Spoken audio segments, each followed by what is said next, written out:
কান্দায় না প্রাণের নবীকে কান্দাইলে রে কাঁদবাম হাসরে আল্লাহুম্মা সাল্লি আলা মুহাম্মাদ ওয়া আলা আলি সাইয়্যিদিনা মুহাম্মাদ ওয়া আলা আলি সাইয়্যিদিনা মুহাম্মদ করে বাবারি করে বাঘর করে বাকি যখনি চলিয়ারে যাবে প্রাণ পাখি আল্লাহুম্মা সাল্লি আলা মুহাম্মাদ ওয়া আলা আলি সাইয়্যিদিনা মুহাম্মাদ ওয়া আলা আলি সাইয়্যিদিনা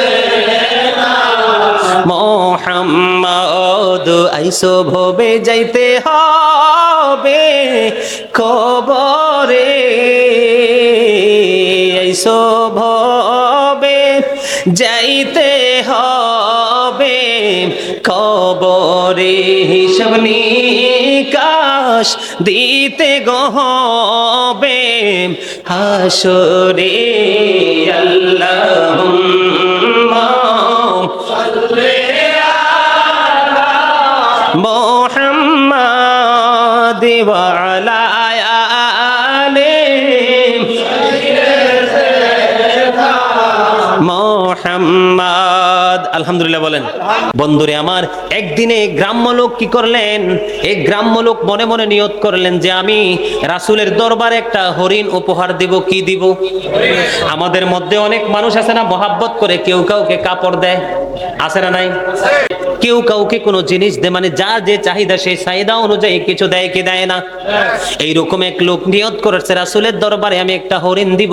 এবার হরিণ দিব মনে মনে তিনি যখন সিদ্ধান্ত করলেন, বন্ধু গ্রাম্য লোক একটা হরিণের বাচ্চা ধরে রাসূলের কাছে নিয়ে আসলেন। হরিণ দেখতে সুন্দর না অসুন্দর? আরো জোরে বলেন, সুন্দর না সুন্দর? আমি প্র্যাকটিক্যালি দেখেছি ওই দিন আমাদের ক্যান্টনমেন্টে বন্ধু রূপসাগরে আইসা খাঁচার মধ্যে এত সুন্দর একটা হরিণ বা তারা করে রেখেছে, খাঁচার মধ্যে বন্দি করে রেখেছে। বন্ধু দেখলে নয়ন শীতল হয়ে যায়। আমার এই মুহূর্তে মনে হয়ে গেছে ওই হরিণ না জানি কত সুন্দর ছিল। এবার গ্রাম্য লোক যখন হরিণটা এনে দিয়ে দিল বন্ধু, এবার হাসান রাদিয়াল্লাহু হুসাইন রাদিয়াল্লাহু হাসান রাদিয়াল্লাহু তাআলা আনহুকে আমার নবী দিয়ে দিলেন। দিতে এবার হুসাইন দেখে ফেললেন। হুসাইন ডেকে ডেকে বলে, না না গো, আমারও কিন্তু হরিণ লাগবে। কিন্তু হরিণ আইছে কয়টা রাসূলের কাছে? কয়টা আসছে? কিন্তু নবী তো এটা হাসান রাদিয়াল্লাহু তাআলা আনহুকে দিয়ে দিয়েছে। হুসাইন একটা ডাক দিয়ে বলে, না না গো, আমার হরিণ লাগবে গো, আমাকে হরিণ দাও। বন্ধু হুসাইন রাদিয়াল্লাহু তাআলা হরিণ চাইতে দেরি রে, এবার চাইয়া দেখে বড় একটা হরিণী আরেকটা বাচ্চা হরিণ নবীর রওজার দিকে দৌড়াই আসতেছে। নবীর সামনে এসে হাজির হয়ে গেল বন্ধু হরিণ। এই হরিণীর ওটো জবান খুলে গেল। নবীকে সালাম দিলেন, ইয়া রাসূলুল্লাহ, ইয়া হাবিবাল্লাহ, নবী গো, আপনি আপনার কলিজার টুকরা হাসানকে যেই হরিণটা আপনি দিয়ে দিয়েছেন, এই হরিণের মা হলাম আমি। আমি মা হয়ে আপনার হুসাইনের জন্য আমার এই বাচ্চাটা উপহার দিয়ে দিলাম। আপনি আপনার এই বাচ্চাটা আপনার হুসাইনকে দিয়ে দেন। ইমাম হুসাইনকে বন্ধু, ইমাম হুসাইনের প্রতিবন্ধু হাসান রাদিয়াল্লাহু তাআলা আনহুর প্রতিবন্ধু জঙ্গলের পশুর পর্যন্ত বুক ভরা ভালোবাসা ছিল। শুধু ভালোবাসার অভাব এই প্রজন্মের পৃথিবী লোভী কিছু মানুষের। ঠিক না বেঠি? ইমাম হুসাইন কেমন ছিল জানেননি? ইমাম হাসান হুসাইন দুই ভাই একদিন ঘোড়ায় চড়ে টকবক করে বন্ধু যাচ্ছেন। যাওয়ার সময় রাস্তার মধ্যে রাস্তার পাশে দেখলেন এক বৃদ্ধ উজু বানায়। কি বানায়? বৃদ্ধ অজু বানাইতেছে, কিন্তু দুই ভাই ঘোড়ার মধ্যে বসে বসে দেখে বড় দাদুর অজু তো ঠিক হয় না। এবার দুই ভাই মিলে চিন্তা করলেন, দুই ভাই মনে মনে ভাবলেন, ভাইয়া ওই বুড়ো দাদু অজু বানাইতেছে দেখলাম দুই ভাই মিলে, কিন্তু অজু তো সুন্দর হয় না। এই ভাই বুড়ো দাদুকে কেমন করে অজু দেখানো যায়, শেখানো যায়। এবার দুই ভাই বুদ্ধি করে নামলেন, নামার পরে দাদুর কাছে গেলেন, যাইয়া সালাম দিলেন। ভালো আছেন দাদু? বললেন ভালো আছি। বাড়িতে কেমন আছে? সবাই ভালো আছে। সব কথোপকথন শেষ হলো। এবার ডাক দিয়ে বলল, দাদু আমরা দুই ভাই মিলে এখন অজু করব, আপনি শুধু ফয়সালা দিবেন কার অজু বেশি সুন্দর হয়। এবার দুই ভাই মিলে বন্ধু অজু করতে গেলেন। অজু যখন দুই ভাই মিলে করতে গেলেন, অজু যখন কমপ্লিট হলো, এবার ওই দাদু ডেকে ডেকে বলছে, দাদু গো আমার জীবনে কোনোদিন কোনো মানুষকে এত সুন্দর করে অজু করতে দেখিনি। আপনাদের অজু এত সুন্দর হয়েছে, আপনারা এত সুন্দর, কে গো কি আপনাদের পরিচয়? এবার ওই ইমাম হাসান হুসাইন দুই ভাই উত্তর দিল, আমরা হলাম রাসূলের কলিজার টুকরা দুই নাতি। এবার এই অজু কে শিখিয়েছে? বন্ধু এই অজুর চাইতে সুন্দর আর কার অজু হইতে পারে রে, যেই অজু আমার নবী নিজে দিয়েছেন শিখিয়ে। এবার ওই বড় দাদু ফয়সালা দিলেন, দাদু গো আমার অজুটাই হয়নি, আপনারা দুই ভাইয়ের অজু হয়ে গেছে সুন্দর। আরো জোরে বলেন না সুবহানাল্লাহ। বন্ধুরে আমার, কৌশলে বড়কে কি করলেন? অজু শিখিয়ে দিলেন। আর আপনারা যদি ইয়াজিদের দিকে তাকান, আপনারা ওই এই কারণে আপনাদেরকে সংক্ষিপ্ত আকারে কিছু তথ্য আমি জানিয়ে দিয়েছি। আপনারা যখন ইয়াজিদের দিকে তাকাবেন তখন আপনারা বুঝতে পারবেন ইয়াজিদ বাহিনীর চরিত্র কেমন। আর রাসূলের কলিজার টুকরা জান্নাতি ইমাম লিডার যারা হবে, লিডার যারা দুই ভাই হবে, তাদের চরিত্র কত সুন্দর। হুমা রাইহানাইয়া মিনাদ দুনিয়া, রাসূল বলেছেন ইমাম হাসান হুসাইন দুই ভাই দুনিয়ায় আমার দুইটা সুগন্ধযুক্ত ফুল। জোরে বলেন না সুবহানাল্লাহ। এটা কি অস্বীকার করার কোনো সুযোগ আছে? Imam Hasan and Husain to my flower in the world, পৃথিবীর দুইটা ফুল বলেছেন নবী ইমাম হাসান হুসাইন দুই ভাইকে। জোরে জোরে বলেন না সুবহানাল্লাহ। আরো জোরে বলেন সুবহানাল্লাহ। বন্ধুরা আমার, সেই হুসাইনের সাথে প্রেমের দরকার আছে না নাই? ইমাম হুসাইন রাদিয়াল্লাহু তাআলা আনহু 61 হিজরিতে কারবালার ময়দানে শহীদ হবে, এটা আমার নবী আগেই জানতেন। কি করতেন? আগেই জানতেন। আমাদের দেশে অনেকে যদি আমরা বলি যে নবী গায়েবের খবর জানে, অনেকের মাথা গরম হয়ে যায়। কি হয়ে যায়? গরম হয়ে যায়। আছে না এরকম? বিশ্বাস করে না। আপনারা কি বিশ্বাস করেন নবী গায়েবের খবর জানে? এই বিশ্বাস কি আপনাদের সবার আছে? আলহামদুলিল্লাহ। আমার নবী গায়েবের খবর জানেন। নবী শব্দের অর্থই হচ্ছে অদৃশ্যের সংবাদদাতা, ঠিক না? কথা বলেন। আমরা এরকম বলি না যে আমার নবী আল্লাহর চেয়ে বেশি জানে, এরকম আমরা বলি। নবী গায়েব জানে, তবে আমার আল্লাহ রাব্বুল আলামিন নবীকে যেইটুকু জানার ক্ষমতা পাওয়ার দিয়েছেন সেই পরিমাণ, তবে নবী গায়েব জানে, এতে কোনো সন্দেহ নাই। ঠিক কিনা বলেন? বন্ধুরে আমার নবীর মুজিজা আছে না নাই? 1400 সাহাবীর 1400 আপনার কি জানি 1400 সাহাবীর গোসলের পানি কোথায়? এক পাতিলে। কোথায়? এই কারবালার ময়দানে যতগুলো শহীদ হয়েছে সকল শহীদের রক্ত আমার নবী এক বোতলে ঢুকাইছে। সুবহানাল্লাহ বলেন না। বন্ধুরে আমার, আমি মুখস্থ কোনো কথা বলবো না। হাদিস শরীফ থেকে প্রমাণ, উম্মুল ফজল বিনতে হারিস রাদিয়াল্লাহু তাআলা থেকে বর্ণিত। তিনি বলেছেন একদিন নবীর কাছে গেলেন, হুজরায় চলে গেলেন। হুজরায় গিয়ে নবীকে ডেকে ডেকে বললেন, ইয়া রাসূলুল্লাহ, ইয়া হাবিবাল্লাহ, নবী গো আমি ভয়ঙ্কর একটা স্বপ্ন দেখেছি। কি দেখেছি? স্বপ্ন দেখেছি। কথা বলে না। আপনার কি ঘুমাই গেছে? ঘুমাই গেছে? আল্লাহুম্মা সাল্লি আলা সাইয়্যিদিনা মুহাম্মাদিন নাবিয়ানা শাফিয়ানা মাওলানা মুহাম্মাদ।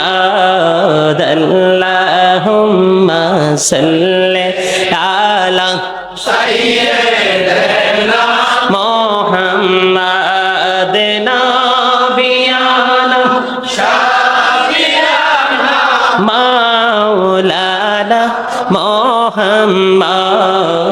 আল্লাহুম্মা সাল্লি আলা সাইয়্যিদিনা মুহাম্মাদ নাবিয়ানা শাফিয়ানা মাওলানা জোরে জোরে আলহামদুলিল্লাহ।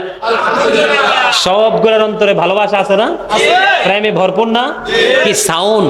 আপনারা যখন মিডিয়াতে যখন এই আলোচনাটা আসবে, যখন আপনারা জিকিরের আওয়াজ শুনবেন মিডিয়াতে, তখন বুঝতে পারবেন, আপনারা তখন বলতে পারবেন I am very successful person, কারণ সেই মাহফিলে আমি উপস্থিত ছিলাম, উচ্চ আওয়াজে নবীর প্রেমের দরুদ পড়েছি, আল্লাহর প্রেমে জিকির করেছি। জোরে জোরে সুবহানাল্লাহ, আরে আরো জোরে সুবহানাল্লাহ। বর্তমান পরিস্থিতি মোটেও ভালো না, আমাদের ঈমানও ঠিক নাই, আমলও ঠিক নাই, কর্মও ঠিক নাই। এই জন্য দেখেন, এই সময় আপনারা যারা আমার বাবারা দাদারা আছেন, আপনারা কি দেখছেন কখনো এই সময় টারবিনের পানি দিয়ে ফসল করতে? ওই দিন আমার গ্রামে গেছি শহর থেকে, বরে অটো ড্রাইভারকে জিজ্ঞেস করলাম যে এই পানি কোত্থেকে? হুজুর সব সেচের পানি। অবাক হয়ে গেছি, কি লাভ হবে আমি অন্যজনকে দোষে, সব পেয়েছি আমি আমার আপন কর্মদোষে। আমি অন্যজনকে দোষ দিয়ে কোনো লাভ নাই। সম্মানিত উপস্থিতি, কিসের ঘুম, কিসের আরাম, কিসের আয়াস? এখন আপনি মরে যান, দ্বিতীয়বার আপনাকে আর আপনার ঘরে নেওয়া হবে না। একবার যদি ঘর থেকে বের করা হয়, আপনাকে হাজার হাঁটু পানি দিয়ে হলো কবরে দাপন করা হবে। কে আপনার আপন? আপনি নিজে আপনার আপন হয়ে যদি কবরে যেতে পারেন, তাহলেই আপনি সফল হতে পারবেন। ঠিক কিনা বলেন? একটু ধৈর্য নেই, একটু সময় মাহফিলে বসবেন, একদিকে আল্লাহ রাসূলের সাথে প্রেম হবে, আরেকদিকে দুরূদ, জিকির, কোরআন তেলাওয়াতের আয়াত হাদিস শুনে আমলনামা ভরপুর হয়ে যাবে, ঈমানটা মজবুত হয়ে যাবে। আপনারা হাজার চেষ্টা করলে সব চুরি নিতে পারলে ঈমান নিতে পারবে না। কথা বলেন না কেন? এই মিয়া, ছেলে সন্তান বিবি পরিবারের জন্য কত কষ্ট করতেছেন। আপনি কোরআন শরীফের 19 পারায় সূরা শুআরার 88 নম্বর আয়াত খুলে দেখেন, আল্লাহ বলেছেন ইয়াউমা লা ইয়ানফাউ মালু ওয়ালা বানুন ইল্লা মান আতাল্লাহু বিকলবিন সালিম। আছে না নাই? আপনি সব আছেন না এখানে? আছেন? আল্লাহ বলছেনই, ধন সম্পদ, টাকা পয়সা, সন্তান সন্ততি কিয়ামতের দিন কিচ্ছু কাজে লাগবে না, তবে যিনি সুস্থ অন্তর নিয়ে যাবে সে ব্যতীত। আপনি আপনার সুস্থতা নিয়ে কবরে যান, আপনার কারো হেল্পের প্রয়োজন হবে না। মনে রাখতে হবে, মিনহা খলাকনাকুম ওয়া ফিহা নুঈদুকুম ওয়া মিনহা নুখরিজুকুম তারাতান উখরা। বাংলাতে যদি সরে সরে বলি, যখন তোমার কেউ ছিল না তখন ছিলাম আমি, এখন তোমার সব হয়েছে পর হয়েছি আমি, যখন তোমার কেউ রবে না রব শুধু আমি, আমার কাছে আসতে হবে মনে রেখো তুমি। ঠিক কিনা বলেন? অল মেন উইল ডাই, সকল মানুষকে মরতে হবে। কথা বলেন না কেন? সবাইকে কি করতে হবে? মরতে হবে, কবরে যেতে হবে। কুল্লু নাফসিন যায়কাতুল মউত, অস্বীকার করার সুযোগ আছে? আল্লাযী খালাকাল মাউতা ওয়াল হায়া, যিনি জীবন সৃষ্টি করেছেন তিনি মরণও সৃষ্টি করেছেন। ঠিক কিনা বলেন? বাঁচার কি কোনো সুযোগ আছে? বাঁচতে পারবেন না। এই আমার দিকে তাকান। এই জন্য আগে বলেছি, you listening my lecture very attentively, stop your mouth everybody. এই কারণে আমি ফার্স্ট টাইমে বলেছি কোরআন শরীফের সূরা ইউনূস, এটা উনি হাফেজ সাহেব, আপনি হাফেজ সাহেব, কোরআন শরীফের 19 পারায়, কোরআন শরীফের সূরা ইউনূসের 44 নম্বর আয়াতে আল্লাহ কি বলেছেন? ইন্নাল্লাহা লা ইয়াজলিমুন নাসা শাইয়্যান ওয়ালাকিন্নান নাসা আনফুসাহুম ইয়াজলিমুন। আল্লাহ বলেছেন আমি আমার বান্দার উপর অত্যাচার করি না, বান্দা নিজেই নিজের উপর অত্যাচার করে। যাবেন কোথায়? কথা বলেন না কেন? আল্লাহ বান্দার উপর কি করে না? অত্যাচার করে না, বান্দা নিজেই নিজের উপর অত্যাচার করে। Allah doesn't wrong his slave, we are the ones who do wrong. আল্লাহর বয়ান, এটা আমার না, কার? আল্লাহ রাব্বুল আলামিন। ব্যাপার কি? এটা আল্লাহ রাব্বুল আলামিন বলেছেন। আমার দিকে তাকান বন্ধুরে আমার, আপনি কবরে যেতে হলে আপনার ঈমানকে মজবুত করতে হবে, কারণ আল্লাহর প্রতি ভালোবাসা, একক ভালোবাসা থাকলে আপনার এটার নাম ঈমান না। নবী এবং নবীর পরিবারকে ভালোবাসতে পারলে আপনি হবেন ঈমানদার। ঠিক কিনা বলেন? আর জোরে বন্ধুরে আমার, মহাব্বত করে আমি বলতে চাই আপনাদেরকে, যেটা আমি বলতে চেয়েছিলাম, হাদিস শরীফটা বন্ধু, এটার মধ্যে বন্ধু পরিমাণ কোনো সন্দেহ নেই। আল্লাহ বলেছেন ইয়া আইয়ুহাল্লাযী আনফুসাকুম ওয়া আহলিকুম নারা। আছে না নাই? আল্লাহ রাব্বুল আলামিন বলেছেন, হে ঈমানদারগণ, তোমরা নিজে জাহান্নাম থেকে বাঁচো এবং তোমাদের পরিবারকেও জাহান্নাম থেকে বাঁচাও। আল্লাহ বলেছেন, O believers, save yourself and your families from the fire. আমিও জাহান্নাম থেকে বাঁচবো, আপনাদেরকেও জাহান্নাম থেকে বাঁচাবো। তবে আপনারা জাহান্নাম থেকে বাঁচতে হলে কথাগুলোকে মাথায় কি করতে হবে? ঢুকাইতে হবে। এখানে আপনাদের কারোর সাথে কি কোনো আমার শত্রুতা আছে? আপনাদের এই এখানে আমার জীবনে প্রথম না? আর কি আসছি এখানে? এই প্রথম আসছি, আপনাদের সাথে আমার প্রথম দেখা, প্রথমেই ভালো লাগা, তারপরে হয়ে যায় অটো ভালোবাসা, ঠিক কিনা বলেন? ভালো যদি না লাগে ভালোবাসা কখনোই হয় না। এই জন্য ভালো লাগা থেকে ভালোবাসা, আলোচনা শুনবেন, শোনার পরে এগুলো অন্তরে সেটিং করবেন, করে সেটার উপর ভিত্তি করে আমল করবেন, কারণ আপনার কবরে আপনাকেই যেতে হবে, আমার কবরে আমাকেই যেতে, ঠিক না বেঠি? আরো জোরে বলেন।